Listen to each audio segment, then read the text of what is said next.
All right, everyone, we're going live today, and we're doing this podcast on Neil's birthday. He's very old now. Happy birthday, Neil! Thank you. All right, so we're gonna jump into things. We got a lot to talk about today. First and foremost, we want to make an announcement. Neil and I will both be speaking at this summit in LA. So if you want to hang out with us, it's invite only, but I don't think it's going to cost you a dime. So it's the Social Commerce Summit. Again, it's the Social Commerce Summit. I think it's socomsummit.com or something like that. So SOCOMMSUMMIT. I think we're both speaking on May 14th or something like that. So check it out. There's gonna be some cool speakers there, but more than anything, you can come hang out with us if you are in LA. It's in Manhattan Beach. All right, so let's jump into it, Neil. So I've been seeing a lot of stuff. Um, Earlier this week, I posted about TBPN, about how their clipping system works, and that post actually did really Who? well. TV? TBPN, TBPN, the one that sold to OpenAI for $200 million, the Oh, podcast. yeah, yeah, the podcasting company. Well, yeah, the podcast, the Tech Bro, they call it Tech Bros Podcast Network or whatever. It's not really called that. But remember, we talked about how this podcast, uh, in 18 months, they went from in 18 months they went up to 5 million, and then this year they were on track to do $30 million in advertising revenue, which is a good chunk, and then they sold to OpenAI supposedly for $200 million. And so I actually had my open claw do some research on how exactly their strategy works, and I literally just cut and pasted that to Twitter, got 150,000 views on it. And so I think it's worth us talking about this, and people talking about chief clipping officers. They're talking about the clipping economy, why Andreessen Horowitz is crushing it with social views. I think all these things connect because I just had lunch with the guy who's really strong with social. His name is Ryan, and we're just talking about how this is like the new meta, the new way of playing this game. So let's talk about that. How about that? You want to see the post? Yeah, I wanna see the post. Well, what's the breakdown? I also think one of the reasons that they do well is a lot of it has to do with the topic, right? A lot of the topics that they talk about are ones that it's easier to get views on, just in my personal opinion. And it's also the people that they have on as guests. They're so successful, and a lot of people wanna hear from them. It makes it even easier to get the views. Yeah. So here's what I was saying. I'm going to share my screen here. So what I have some thoughts around this, especially after having the lunch. Okay. So Neil, look at this. So TBPN is a 7K live viewer podcast that sold to OpenAI for $200 million because their average clip gets 257K views. Everyone's talking about the strategy. So this is from this guy Eric Sue on Twitter. And then it says, here's the structure. Number one, format is engineered for clippability. And I can actually click around here, Neil, so you can see the clips, because I think there's probably some things we can take away for this, considering all the time and effort we put into this. I think we're coming up on 10 years on this thing. So they stream, Neil, 3 hours a day, live, 5 days a week. We ain't gonna do that. Okay. So massive raw inventory demand. We have businesses to run. Not that they don't have a business, but that is their business, right? Guest call-ins. So to your point, Neil, they have like Mark Cuban come on. They might have Travis Kalanick from founder of Uber. So they have 6 to 8 per show, built in 5 to 10 minute self-contained segments. Every guest segment is a pre-packaged clip candidate with a hook, an arc, and a payoff. The hosts read the tweets live on air. You get instant memes. Okay. And then the tweet author shares the clip back, distribution loop. So high and low aesthetic. So you have a mahogany desk, cinematic lighting, suits, but the content is group chat casual. So they make the clips feel premium and authentic at the same time. So let's go one at a time. So what do you think about this? Um, I I I think that helps, but I think the biggest thing there is actually the guests, because when any of those people say anything, if you're talking to them for an hour, you're gonna get some aha moment that you can just, like, clip, and it'll just skyrocket. And you use Mark Cuban as an example. Do you remember him in the All In podcast and the clip that went viral all over Instagram? You saw that, right? You have to remind me on what it was. So, during the All In podcast, which is, the besties, right? There's 4 of them. They were doing one of their summits, and Mark Cuban was on stage with Tucker Carlson, I believe it was, and they were talking about Ukraine. When you have a lot of these rich people, they tend to be asked about things that are outside of what they're known for. So a lot of times people talk to them about money or politics or war. And, someone asked Mark Cuban, or they asked Mark Cuban about Ukraine and if the US should fund or help them out. And I think Mark Cuban, I'm paraphrasing here, said, I think so. I'm Ukrainian. I'm talking as he is, or part of his family is from Ukraine, on I don't know which side. And Tucker Carlson said, So Why don't you're you put it why Ukrainian, don't you put in the money? Yeah. have you given any money? And he says, "No." And he's like, "You're a billionaire." And he's like, "Well, I'm trying to solve healthcare." And then he's like, "Solve healthcare in Ukraine." And then he said, "It's so hypocritical for you billionaires to tell other people what to do when you're not really willing to cough up your own money." Now, again, I'm paraphrasing and I'm off, but that's roughly the context of what was discussed, and you guys get the point. But that went viral. And it's not hard for those kind of things to go viral, especially with billionaires who are really well known. Again, Eric and I are not here to sit talk about war and politics and if Mark Cuban or anyone else should fund or not fund any war or anything like that. But this is just an example we're using here to explain why it's so much easier to go viral on that topic. Now, on the flip side, if you took someone like me or Eric and you put ourselves in Mark Cuban's shoes, it wouldn't go anywhere nearly as viral because we're not multi-billionaires who own a sports team. So here's what I'll say. So my thoughts on this one. So format is engineered for clippability, not the other way around. So Neil, I'm not going to say you're wrong. I think these two things can exist in the same world. So you can have a guest come in, and that's why they designed that section for that. But I would also say that when you do 3 hours a day and you do 5 days a week, this massive raw inventory is really important because to me, clipping is like a slot machine. I just look at it as you never know what's gonna take off. So for example, you and I talk about Shake Shack discount, 8 million views. You and I talk about Loro Piana discounts, 4 million views on it. Okay. Let me show you something else here, Neil. Remember, there's a period of time where I was experimenting with this. Look at this. You see my shorts channel over here? Yeah, Okay. What does it show you on my most popular shorts? I can't see. You can't. Okay, so Neil's blind. Okay, so I think Neil's on an Well, iPad I right now. see your So rich B no, I'm on my laptop. I can see your rich BFF. I can't see the number 2 person. The number I mean, I can't and number 3, number 4 is also your rich BFF. I'll read it to you. So basically, this is my shorts channel, okay, or but this is my YouTube channel. So the number one is Your Rich BFF, and she has this one has 3.9 million views on it. So the title is How Rich Can You Get on Content Creation. Number two over here is this will change your perception around money. Number three, never stay at a job for more than 2 years, right? And so all these are based on what personal finance, based on real estate. This is based on investing over here. It's a wide tam. And here's the thing, the way I did these podcasts was, Neil, I engineered it for clipping. I Yeah. made it so I the questions I asked were the hook itself. Now, I think that part is good, and we don't necessarily do that here. And look at this over here, 135K with Brian Johnson, and you have all these other people over here. So I think when you create the conditions to make it more, where you create more opportunities to get lucky, I think that's what they're doing, right? And I think when you add the guests in, that you're creating more opportunities to get lucky, and that's why it pays off. Because here's the thing, Neil, if they're only getting like I think 7,000 live viewers is actually a lot, but when they average 257K views, a lot of that's coming from X. And what they do at the end of these videos, Neil, is they add an ad at the end of it. So that actually is their ad inventory. And I think that's really smart. I'm No. like, oh, we should do that for ours. Like we should have these clips and then have an ad at the end of it. Yeah, and you're so right. When you used to do that and Eric stopped doing, trying to go viral on social media with clips.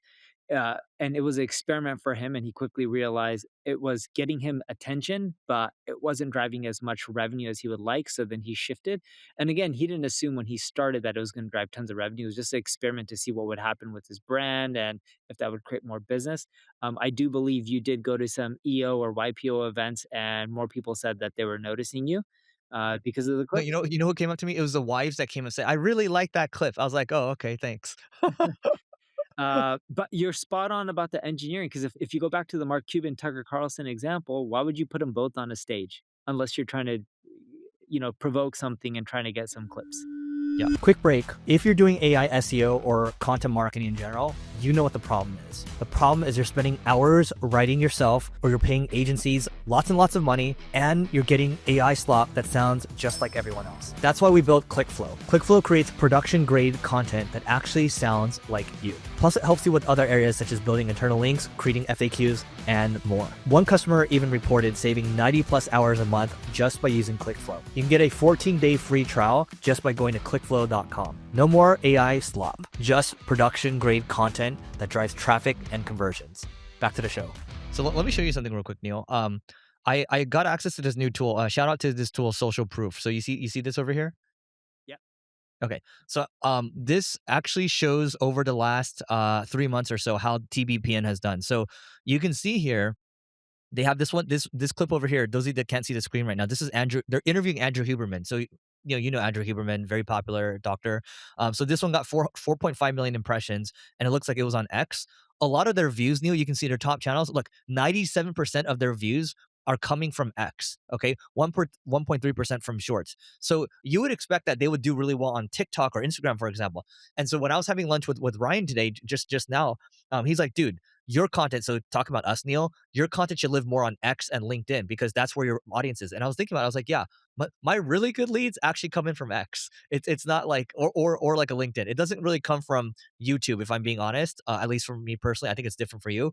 But I think it's when you look at a social proof and you look at how they've been growing over time, it's like they hit on the right audience because all the tech bros are actually hanging out on X.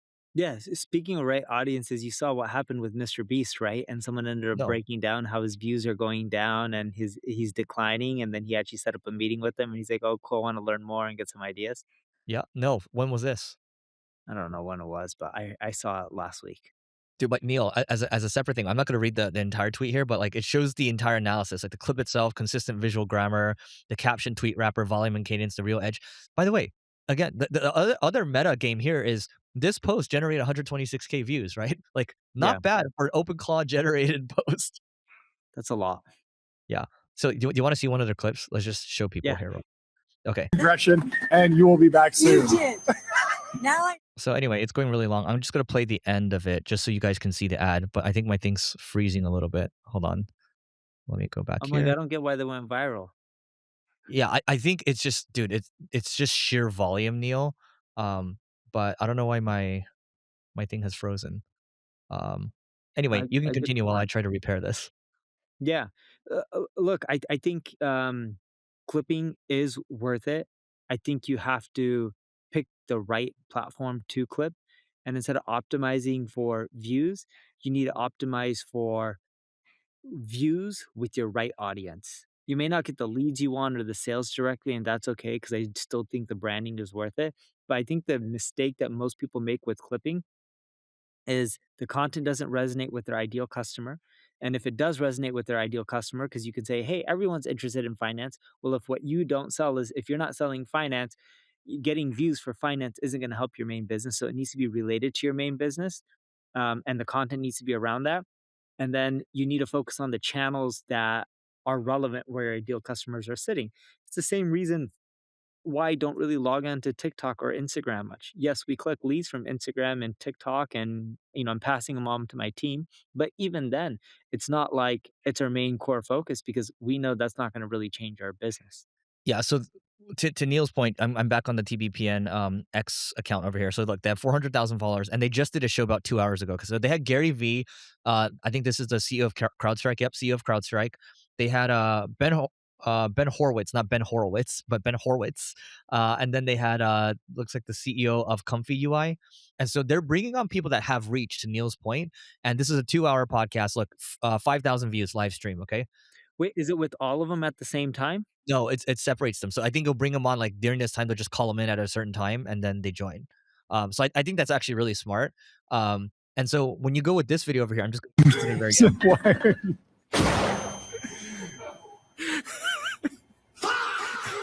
The chat asked for a flash. okay, there's no ad on that one. I want to play one with an ad real quick. Okay, look, they take pictures. So they have a production crew where you can see they're sitting in the middle. Gary V's in the back, and they're doing this. Like that's pretty cool. So let's pick one over here. Do you see? Okay, this one with Kathy Wood. Here we go. good impression every day? Jory. How about this one? Let's see. 1,000 Okay, here we go. employees This one's now, yours. and we'll do a little over This is Mark Benioff. Those of you that can't see, and Mark Benioff obviously has a large reach, especially on X. 41 billion. Public and made So CEO of Salesforce. Let's see what we got here. one. I think we made $1.5 billion on that. I think we made $1.5 billion on Wiz. We're just. I think we have now. So they put an ad at the bottom over here with AppLovin, and then they have all their sponsors at the bottom. But I do see them at the very end of these sometimes say, "Hey, go check out Axon over here. Go check out AppLovin at the end." And I think that starts to become more interesting for advertisers. That's what I saw. So Yep. cool. Anyway, all that to say is like this post alone, Neil. People talking about this and revealing the strategy. People are like, "Oh, you need to hire a chief clipping officer now." I think what you need maybe it's not a chief clipping officer. I do think you need someone with taste that knows how to find the right moments and make sure that they're published to the right channel. Because I do think the type of stuff we talk about here, if we publish it the right way to X and to an extent LinkedIn, it would do better because again, that's where I see the good leads coming from. Yeah, but we also have to manufacture the clips. And what I mean by that is not just the people to help us clip or using software, it's more so what we're saying. Because when you and I are trying to get views, it's still hard for us to go viral. It's hard for anyone to go viral, but we can add more nuggets intentionally. And we do know that it'll help with views. I do think so. Here's the thing, Neil. I watched some of our videos, some of our podcasts from like maybe like 10 minutes or so from like a week ago. And within that 10 minutes, Neil, no joke. And I tend to think that I have high standards. I found at least 3 clippable moments in that 10 minutes. And so it's a matter of finding the right people because we are talking about timely things. And guess what? A lot of my topics come from what? Twitter. So, Yeah. and then you and we do talk to a lot of amazing people too, and we have a lot of interesting conversations. Now, what could we change differently? We're not going to record 3 hours a day. But what I would do if you wanted to make this practical for yourself, is maybe you're doing 1 or 2 lives per week. And Neil, basically, he does a webinar every 2 weeks or so. I consider it a live. I consider those like if he's presenting mainly, there's probably clippable moments from that too. So I just think the way you look at it now, it's like the guy that wrote the clipping economy. He wrote an X article about this. It's not so much about the main podcast, like this main podcast. It's more about the clips because Neil, to your point, when people walk up to me at a conference or a dinner, it's, hey, I saw you in this clip. It's not, hey, I listened to your podcast. I saw you in this clip. So that's how things are kind of changing a little bit. Yeah, and on a side note, you have a topic here, why A16Z is crushing it with social views. So I'm curious what that says, because my take on why A16 does so well is you have two billionaires who people want to hear from, and they are they have become more polarizing over the past few years, especially when they started getting into politics and Okay. just being open with their opinions. So here. This is so everybody, okay, this guy tweets this. This guy's name's Mitchell. Everyone wants to be a new media company, but few know how to make viral content. Okay. So you can see over here, um, Andreessen, I think these are all Andreessen Horowitz backed companies. Okay. So we raised 7.5 million to kill AI slap, 4.4 million views. Introducing Meridian, 5.2 million views. My last company, Open Door, did this. Okay, whatever they're working on now. 1.7 million views. And then this one over here, 3.5 million views. So what I was actually looking at before, let me bring up this will be helpful too, and then we can react to this. So Neil, to your point, this is Andreessen Horowitz before buying Turpentine. And Turpentine, it's ran by this guy named Eric. I forgot what his name is. And look at it now. So the thumbnails are way different than before, and the approach, the different types of topics they're covering. So just so those of you that can't see on the screen, a year ago, some of their videos would get like 2,000 views, 3,000 views or so, 3,000 views. Some would go up, 484K. Some would get 93,000 or so, which is pretty good. But when you have their stature and that you're getting 1 to 3,000 views, that's not that good, right? Nowadays, Neil, the new thumbnails, 13K views, 14K views, 161K views, 20K views. So it's a lot better than it was before. And this guy's argument, Guillaume, is that when they bought Turpentine and they actually started hiring, new media people, they started to do a lot better. Yeah, you can see that. Yeah. So, I mean, you can see, I mean, just dude, they have like Magic Johnson here, right? And talking about investing. And they got Andrew Huberman. So I think they got better guests, they got better packaging, and they just knew how to play the game in a better way versus what they had before. Because you look at this implementation data impact of healthcare AI with Julie and Vijay. One, I'm sorry, Julie and Vijay. Don't really know who you are. And then it's like, okay, that title's boring. I don't want to spend my valuable attention to click on that. Versus if you show me Magic Johnson and the peptide revolution with Andrew Huberman, I'm going to click on this. You show me Alex Cart from Palantir, I'm going to click on it because he's entertaining. Well, Ben Horowitz and Mark Andreessen are extremely connected with not just influential business people, with a lot of celebrities, and they know them. And like, if you look at the dinners and the parties and all this kind of stuff that they've done over the years, they're able to get the right group of people around the table for almost anything. And of course, if you put the right packaging around it, it's not hard. If you look at the companies who are consistently getting the views, I'm not talking about the 11,000 or 13,000 views. I'm talking about when you get like hundreds and thousands, if not millions. A lot of times it's all about who you can end up bringing on. Yep. I think that makes a big difference. I think one of the big value adds they have as a venture firm is the media piece, because they just look, they're helping all they have a playbook that helps, and I think they all kind of just promote each other. And by the way, guys, like, drop a comment below if you think we are basically the TBPN for marketing. Drop a comment. That'll make that, that would be interesting to me. Okay, so look, you're seeing a couple things. They're good at clipping. They're good at packaging. The main meta theme, I think, or the overarching theme, is how they play the game. They know how to play the game natively for each platform, which is ironically also called Meta, not the advertising company, but the optimized way of playing the game for each channel. So anyway, that's the one on that one. Cool. And that being said, we will catch you all later. Goodbye. Have a great weekend.